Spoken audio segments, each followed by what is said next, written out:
Hello and welcome to Foreign Policy Focus. This is episode 154 and I am the show's host Kyle. On today's episode of Foreign Policy Focus, I'm going to be discussing the Olympic opening ceremonies and the diplomatic stuff going on behind the scenes there, and then the situation in Syria where, of course, the big news is the Syrian Army shot down an Israeli jet. I really appreciate if everybody could take the time to share the show. You could do that at foreignpolicyfocus.libsyn.com. thelibertarianinstitute.org, or the Facebook page Libertarian Union. Starting off with the Olympics. Now this story has been developing for a few months as in the lead up to the Olympic Games, the North Koreans reached out and said, hey, we would like to participate in the Olympic Games. In fact, I think this got really kicked off on New Year's Eve in Jung Un's New Year's Eve speech where he said the North Koreans would like to reach out and participate in the Olympic Games. The South Koreans were very receptive to that, and I think in even early January even they were ready and starting to hold talks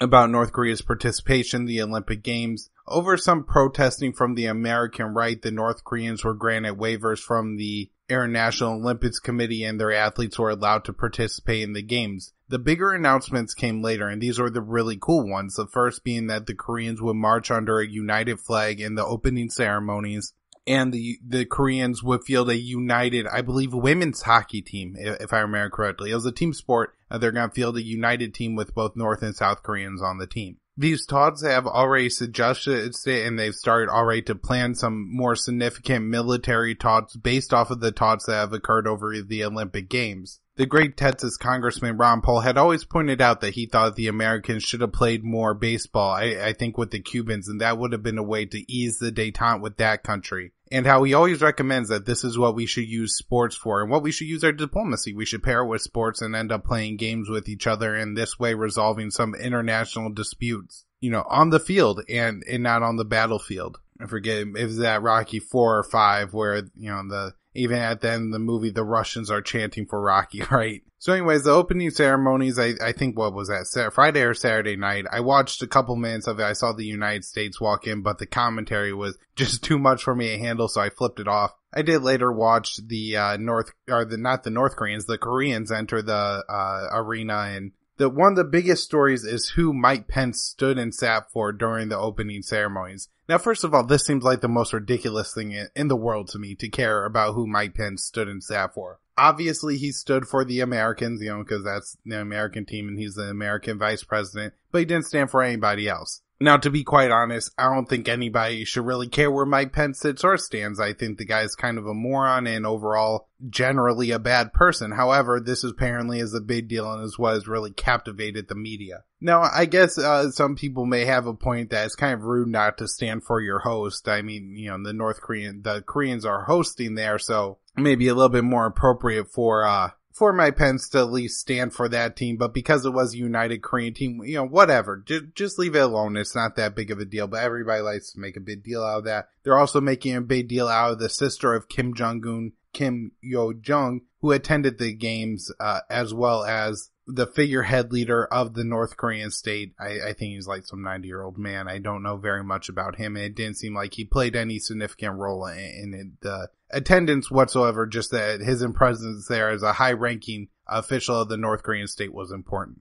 So one thing that I think is interesting and worth noting, and just the positive things about the Olympic Games, is here you have North Koreans and South Koreans coming together, as well as Americans and the rest of the world. And in the press spots there, it looked like you had Mike Pence sitting pretty close to Kim Jong Un's sister. Now, in a way, the media really leads you to believe that the North Koreans are just evil people and all they want to do is destroy Americans. And so here you have the sister of Kim Jong Un sitting within, attacking distance of the vice president of the United States, and she doesn't do so. And so I think there's a lot of positive stuff just about kind of, these people are humans. Look at them. They do the same things as us. They're excited about the same things as us. They enjoy sports. They enjoy the Olympics. And these are all really good and positive things coming out of the games. I did see quite a bit of contention on Twitter, even among the anti-war community, on how to treat the sister of Kim Jong Un. Now, a lot of people rightfully point out the North Korean state is absolutely terrible. They have, work camps and prison camps, hard labor camps. Political prisoners are put there. Completely innocent people are put there. I don't have to go through the horrors of communism in the USSR, but if you're interested in kind of what happens in communist states with, these kind of dictatorial leaderships, just look at history of the USSR, and all this is going on in North Korea as well. And so glorifying this woman who's a part of the royal family, I see where people have a point of contention with that. At the same time, I think it's great that if the media is really humanizing any North Korean whatsoever, because she too would be vaporized in an attack on North Korea. And so if Americans have a face of a pretty Korean, girl to put to, as being incinerated by the nuclear weapon, I think that's a hard benefit to pass up on. But at the same time, like I said, you do concede to people that, yeah, this woman is, a representative of a government that does terrible, terrible things. Now, there's a lot of controversy, too, about U.S. sanctions. I believe she is personally sanctioned by the United States, as well as one of the heads of the North Korean state who's in charge, I believe, of sports. So obviously he's there with the Olympics team. And the way the U.S. sanctions are typically worded, I think it would be illegal for anyone to do any kind of business with him. So technically, if, he was walking down the street and,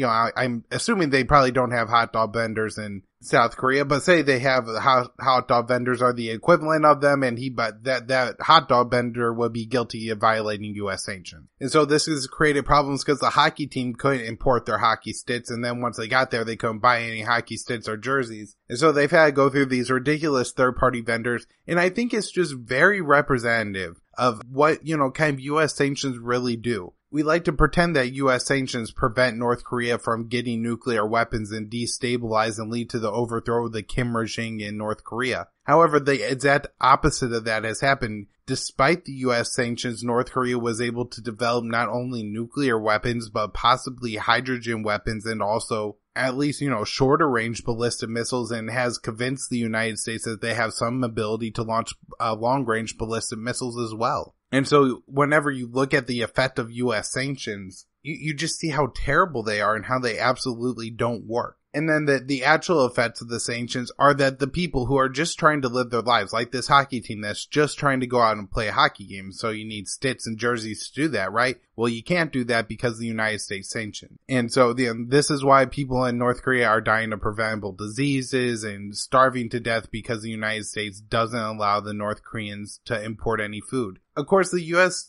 strategy for North Korea under Obama and in part under Bush, and not so much under Clinton, but so far under Trump, has just been, more sanctions, more sanctions, more sanctions, and then eventually the regime will collapse. And I got a clip of John Bolton from his appearance on Fox News discussing this. Well, I think the characteristics of the rogue states that we worry about around the world, and I include Iran along with North Korea, they oppress their own people, they engage in international terrorism, and they pursue weapons of mass destruction. So I think that President Trump is well advised to find whatever arguments he can to try and show just how bad this regime is, because notwithstanding the Vice President's announcement of even stricter sanctions, I don't think we have time for sanctions to work. I think we're down to some very hard choices. Let me just say, as an alumnus of the Bush 43 administration, look at the past 18 years. How many times have you heard one administration after another say, tough new sanctions on North Korea? What have we been doing for 18 years that there are any tough new sanctions left to apply? That's why I think we're perilously close to the end of this road here. The president's got a hard decision about whether to use military force or whether to acquiesce in North Korea becoming a nuclear weapons state. Well, I think... So what I'd like to start by pointing out about that clip is towards the end, Bolton points out that he's a veteran of the Bush 43 administration, and for 18 years we've been sanctioning North Korea, trying to prevent them from getting nuclear weapons. But as I pointed out, that the American sanctions have only led to North Korea getting both nuclear weapons, possibly hydrogen weapons, shorter range ballistic missiles, possibly intercontinental ballistic missiles. However, what John Bolton completely leaves off and doesn't talk about is what happened before that. When under the Clinton administration, Clinton negotiated the agreed framework, which led North Korea to being put in as similar to the Iran nuclear weapons type or nuclear deal type agreement, where there's additional inspections. North Korea is limited beyond the non-proliferation treaty on the nuclear kind of civilian, even energy nuclear they could pursue. Because the nuclear energy that produced the most megawatts of usable energy is also the same kind of nuclear energy that you could use to make nuclear bombs with the fuel there and the waste. And so what the United States does is they say to, North Korea and Iran, because we're so afraid of you making nuclear weapons, you can't use those kind of nuclear reactors, but you could use the slightly less efficient light water nuclear reactors. And in the case of North Korea, the United States even offered to provide those light water reactors to them. However, the United States never made good on their end of the deal, and while there may be some evidence of North Korea cheating on the deal as well, prior to the Bush 43 administration and, really John Bolton's directed policy, North Korea was not pursuing nuclear weapons, was allowing inspections of their nuclear energy program, and at the same time was agreeing to limitations on their nuclear energy program beyond what would have been mandated in the Non-Proliferation Treaty. However, under John Bolton and the Bush administration, they tried to push North Korea into a corner, believing that the regime was near falling.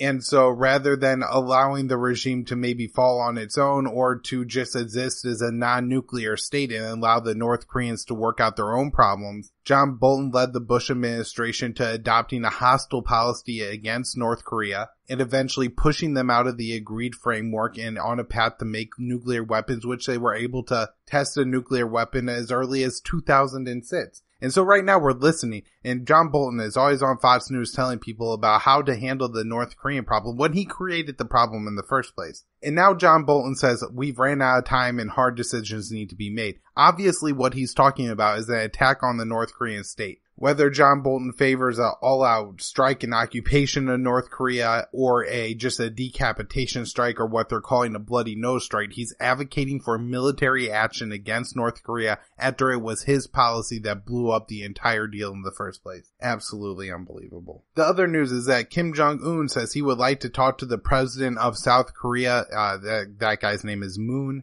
It doesn't look like the South Korean president will be accepting that offer, which is kind of understandable given the Americans' position towards the deal, which is absolutely you cannot take it. However, it's an encouraging step that Kim Jong-un is making the offer, and the South Korean president, while saying no, gave a pretty, polite kind of rain check type of response. Moving on to Syria. On recent shows, I've kind of focused on either the Aleppo area of Syria, the Idlib area of Syria, the Afrin area of Syria, or the eastern area of Syria, where there's all kind of different battlefields going on. However, in the southwestern corner of Syria, near the Golan Heights, there's also a very interesting kind of battle unfolding there as well. For some background and to set it up, I believe since the war, I forget which war, maybe it was the 60 war, maybe it was an 80s war, Israel took the Golan Heights from Syria, which is the highest point in the area kind of overlooking Damascus, and is a very strategic point in the region, and they took that from the Syrian government, and have been occupying it ever since. On the other side of that, you have the Syrian border,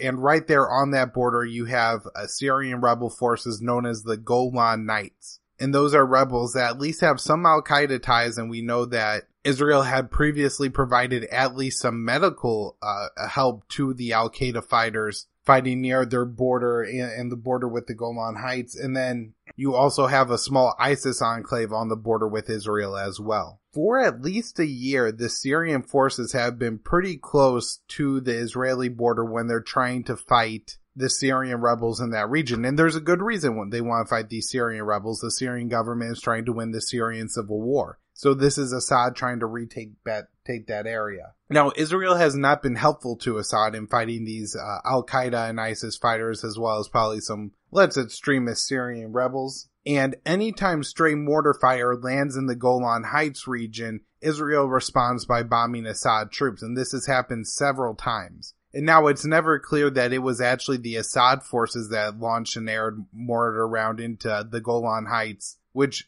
I don't think has ever really hit any structures or anything like that. It's typically just one round that lands in the middle of nowhere in the Golan Heights and then Israel responds by bombing the Assad regime. So, it's quite obvious what's going on here. This is kind of the way the Syrian rebels are able to backcall the Israeli government to get them to strike an area of Assad's troop and give the Israeli government some kind of deniability in the issue. At times, Israel has hit the Assad allied forces in southwest Syria there as well, just because they're getting too close to the Israeli border, even if they were pursuing ISIS or Al-Qaeda fighters as they were approaching that border and not yet crossing. Israel has also carried out hundreds of airstrikes in Syria. I think Netanyahu has admitted that Israel has carried out over 150. Typically, these target more Hezbollah targets, or at least that's what the Israelis claim. However, lately they've been bombing some pretty obvious Assad targets near Damascus from Lebanese airspace. So I think Friday night in Syria, what we have is an Iranian drone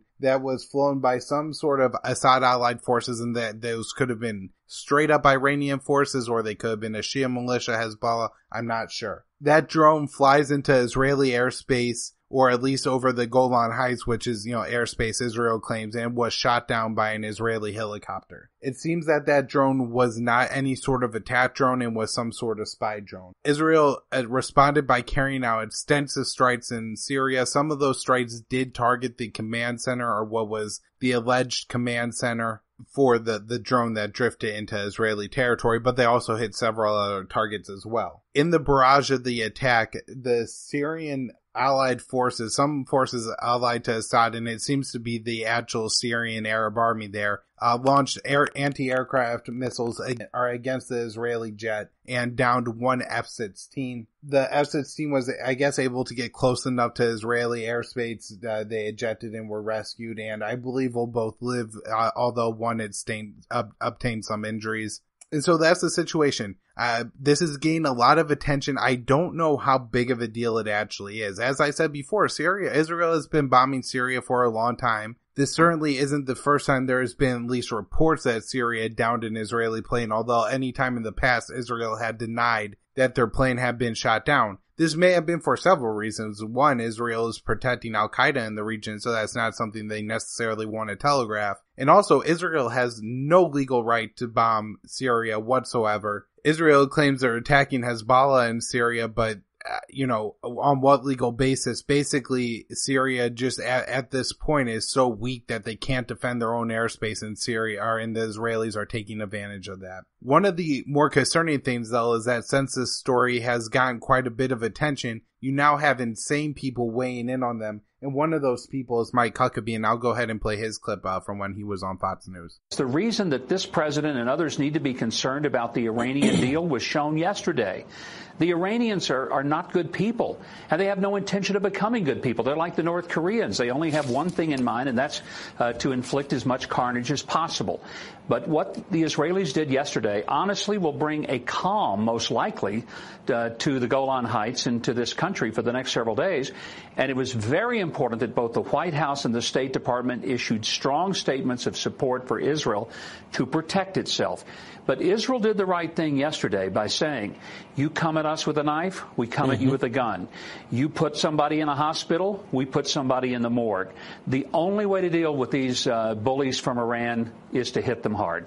So I'm sure a lot of you are just as shocked by that clip as I am. I mean, it's absolutely horrific what Huckabee says. In fact, downright racist, right? The Iranians and the North Koreans are bad people who want to do bad things. He calls them bullies and justifies the Israelis attacking them. Now, granted, an Iranian drone did drift into Israeli airspace. I have no problem with the Israelis shooting that down. However, you have to realize that this isn't the first thing to happen. It's not like Israel hasn't been attacking Syria throughout the Syrian civil war. It's not like they haven't been even, supporting the jihadist-linked factions of the Syrian rebellion and causing more death, destruction, and chaos to the people of Syria. And so this clip is absolutely horrific. Mike Huckabee, not a great person, definitely. But I just want to play that for you so you understand the position, and people just nod along to this. This isn't anything, outlandish or crazy. When somebody's been made an enemy of the United States, you could get away with saying pretty much anything about those people, and Mike Huckabee takes full advantage here. And yeah, it just goes to show the Israelis aren't the poor, helpless Israelis who are getting picked on by Iran. If you look at, what's kind of happened with Israel, if you look at Hezbollah only exists on Israel's northern border because of Israeli occupation of Lebanon. If you look at the situation in southwestern Syria that we have today, Iran and Hezbollah are only there aiding and helping the Syrian army because the Americans and the Israelis and the Turks and the Saudis and the Qataris all supported the jihadist factions of the Syrian revolution. Those are the most effective fighters. Turkey allowed them to pour in through the rest of the Middle East and fight the Assad regime. And while Assad does bear responsibility for what he's done to his own people, the other parties, including Israel, are very guilty of aggression in Syria as well. So as I said, I don't think this is a huge deal in the grand scheme of the Syrian civil war, but it does highlight the problem of the battlefield in southeast Syria, where eventually the Assad government is going to have to do something with those Al-Qaeda and ISIS fighters sitting there on the Israeli border, and will continue to, I think, try to inch forward and take more and more ground from them. However, as those forces approach the Israeli border, or the border of the Israeli-occupied Golan Heights, you're going to run into more and more problems with the Israelis being more aggressive and being more opposed to it. So, let's hope for the best here. Let's hope this, works out and find a resolution. But it just highlights the absolutely complicated problems in the Syrian civil war. Another one of those problems is out in the Deir ez-Zor province and really along the whole Euphrates River in Syria, where along that river you have the United States-backed Syrian Democratic forces and the YPG on one side and the Assad government on the other side. New details are emerging on the U.S. attack on the Assad allied forces that killed over 100 people. It looks like there were a couple mortar shells that landed about half a kilometer from a U.S. SDF position in the Deir ez-Zor province somewhere. Now, there's a report that there was, I guess, a large contingent of fighters, about 500 or so, out on a search and destroy mission, but they were targeting ISIS in the area. However, the United States, along with artillery fire, attacked that convoy. And so it doesn't look like necessarily that particular mission was even targeting the SDF position, which is more or less the way it was initially framed, is that the United States was just defending itself here. It may be that the United States is kind of just exploiting an air mortar fire round and using it to attack the Assad allied troops there. The other thing is that, look, we could say that, these people are evil because they were allied with our enemies, but at the same time, these could just be, local guys that join up the Syrian Arab army to go out and kill ISIS fighters who killed their family. Something that Americans should certainly be able to, empathize with. The other thing going on, the other real hot conflict right now in Syria is in Afrin. We have Turkey looking like continuing to make slow gains from the battle maps I'm able to see. At least 160 civilians killed. I've seen numbers that are tens of thousands, have been displaced from their homes. And this is in a war where there's already been so many refugees and so many problems as far as people from Syria being displaced, and is continuing just to happen even more now. We have the Turkey airstrikes targeting civilian targets like schools, water treatment facilities, and ancient artifact type stuff. And so I'll continue to update on the very Orwellian Operation Olive Branch going on there in the Afrin province. I believe we have Erdogan insisting that once he's done in Afrin, he's going on to Manbij. And so I guess we'll see what happens there and how this whole thing unfolds. But so far, slow progress for Operation Olive Branch. There was a fairly important subcommittee hearing going on for the House Foreign Affairs Committee. This was the subcommittee of Mideast and North African Affairs. The chairperson of that committee is a Florida representative, I believe from the 27th district, and her name is Ileana Ros-Lehtinen. And I believe she was the first Cuban-American member of Congress. She's been in since 1989. And apparently absolutely awful on the Syrian situation. Now, this is the person who you would expect to be somewhat decent on the Syrian situation, being in her position, fairly knowledgeable of it and what's gone on the ground in Syria, because she is the head of the subcommittee dealing with the area in Syria, and we have the United States as a hot war there. All right, so I'm going to go ahead and play the first clip of her introductory speech. So she goes ahead and gives like a 5-minute speech as an introduction. I cut up a few clips from this because I think they're pretty important as to her take and, the overall U.S. policy going forward on the Syria situation. Near the 7th anniversary of the Syrian civil war, we still find ourselves calling for a clear and coherent strategy on the U.S. role in Syria and in helping bring the conflict to an end. The last administration repeatedly refused to engage with any real purpose in Syria, failing to follow through on red lines, and in effect surrendering the field to Russia, to Iran, to Turkey, to dictate Syria's future on their own terms. Okay, so this is her little introductory statement here.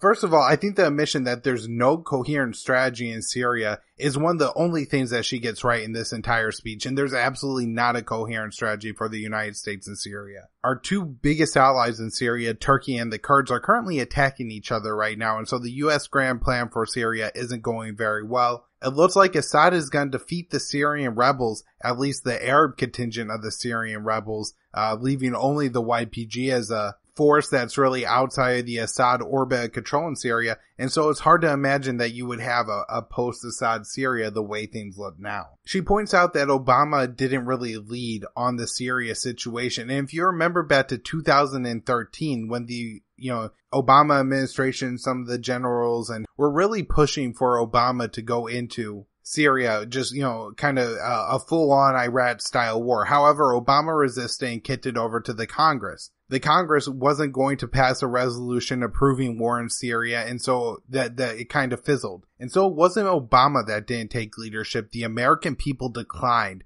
We said we don't want to be in Syria. And so somebody should remind this representative, who's supposed to be a representative of the people, should remind her of this fact. She points, that Russia, Turkey, and Iran are taking a leading position in Syria, but really it's Assad that's gaining all of his power back in Syria. And while he may not have as much power as he started with because he had to ask his allies to come to his aid, it looks like he will remain the leader in Syria. Now I'll move on to the second clip. By now, the reasons behind President Obama's reluctance to take a stronger stance against Iran in the region and beyond, and his desire to reach a nuclear accord with the state sponsor of terror are well known. His Middle East rebalance, or as he famously put it, sharing the neighborhood, no doubt also factored heavily into his Syria policy.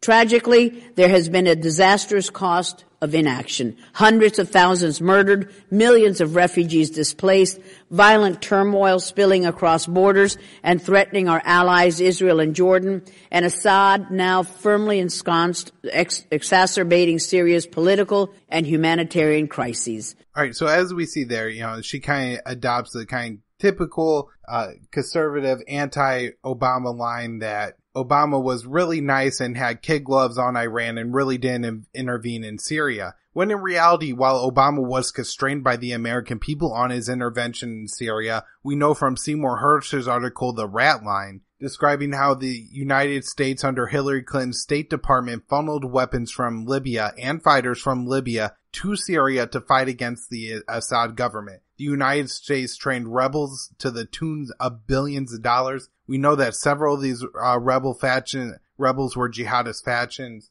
just by the fact that a lot of them openly announced became Al-Qaeda and joined their own caliphate. We know that the Obama administration allowed for the rise of the caliphate and knew that the arming and training of the Syrian regime had the possibility of leading to a caliphate even before the caliphate was established, but chose to do it anyways in order to combat Bashar al-Assad. And so this idea that she keeps coming back to, that the Obama administration did nothing in Syria, is absolutely laughable.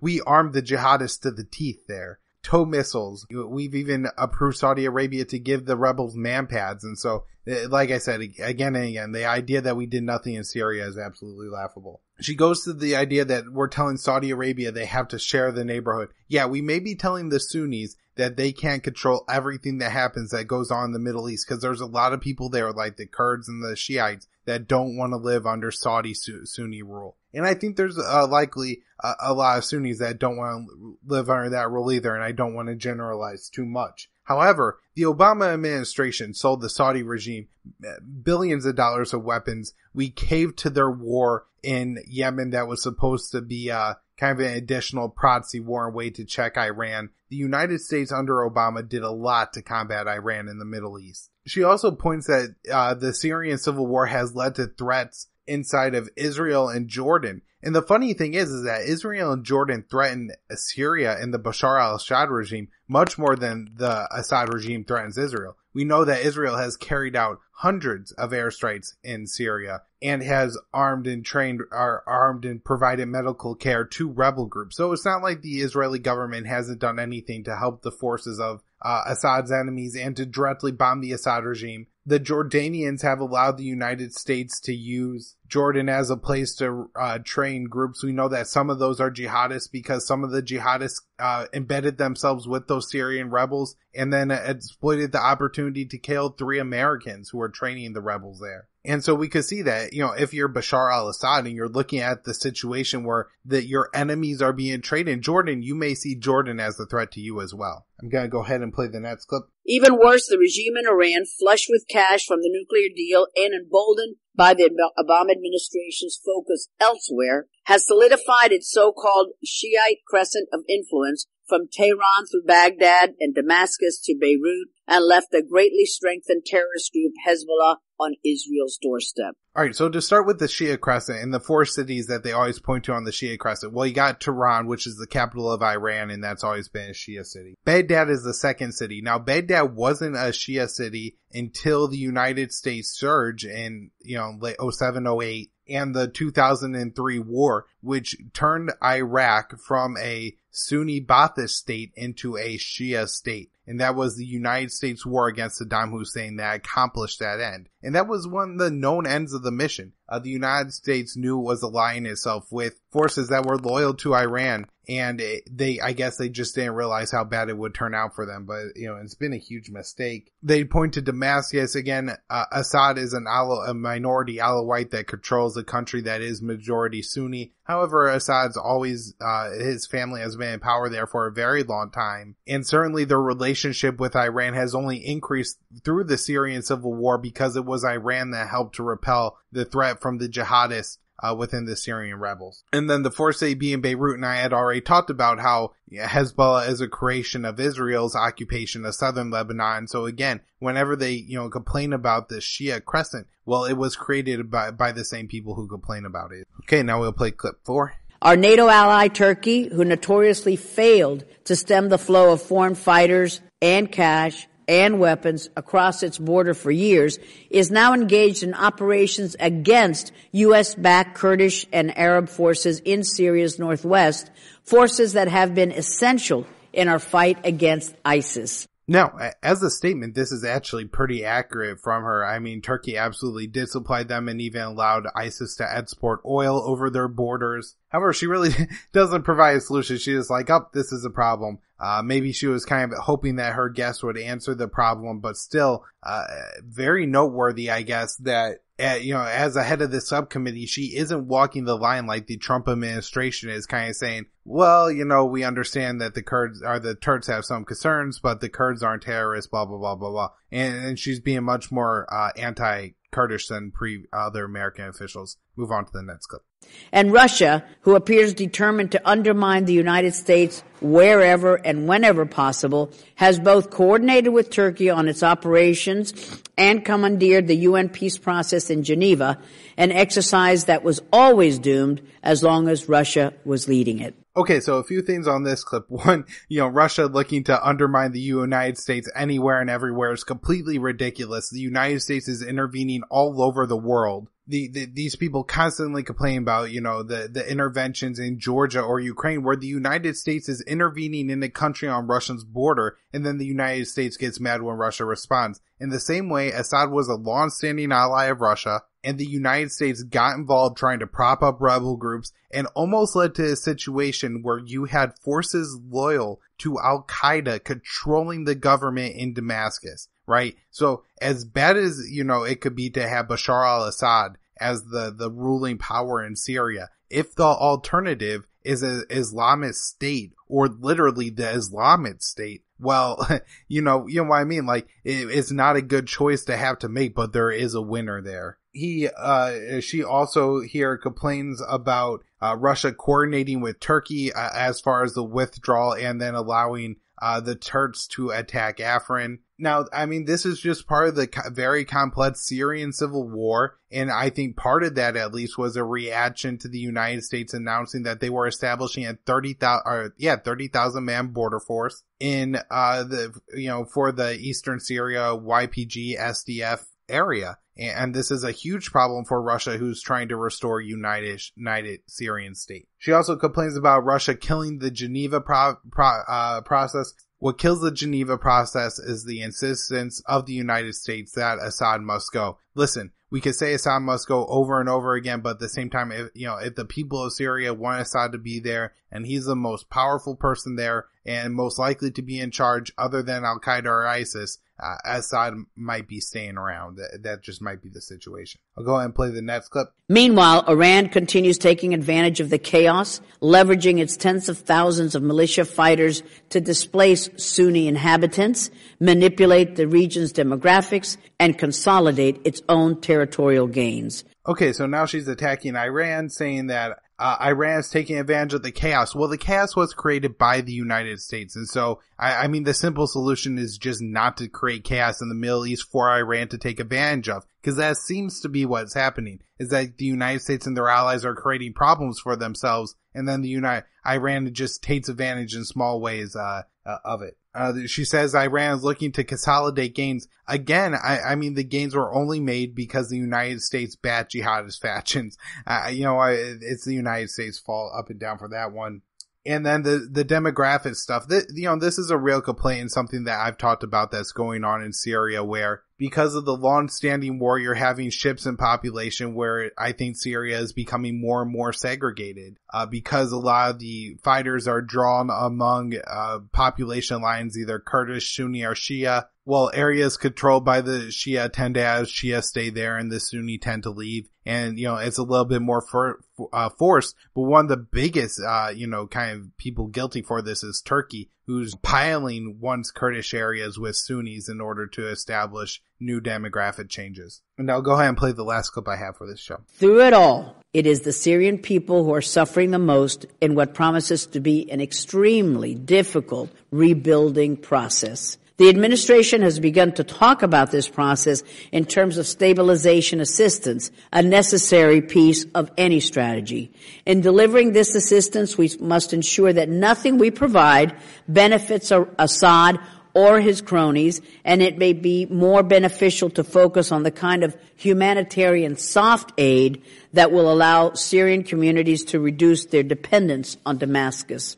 With so many challenges and complications, after years of inaction and allowing others to fill the leadership vacuum, we cannot afford another strategy, while praiseworthy with its broad strokes, that has missing details, missing commitment, missing resources. Okay, so I just wanted to play this last clip because I think it seemed a lot to me that she was advocating for kind of a partition solution in Syria. She was saying we're going to try to get areas of Syria to not rely on Damascus, meaning that they're looking, it seems like a lot to me, to break away a state in eastern Syria. And so, I mean, this could be extremely dangerous. I think Turkey would mark it as an enemy Kurdish state. And who knows, kind of what happens here, but she's playing with a lot of fire that obviously she doesn't understand, judging by the way she describes the rest of the Syrian narrative. She seems to have no idea that the United States armed and trained and allowed the growth of the armed jihadist factions of,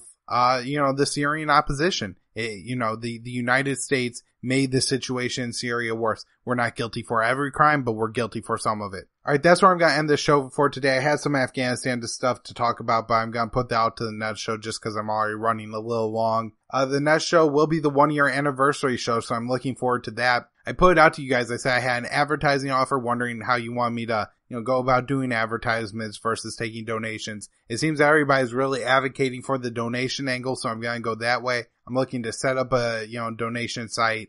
So we get some ads, improve some equipment, better audio quality, all that good stuff. So if you want to continue to share the show and help the show to grow, foreignpolicyfocus.libsyn.com. rating and review on iTunes is always extremely helpful.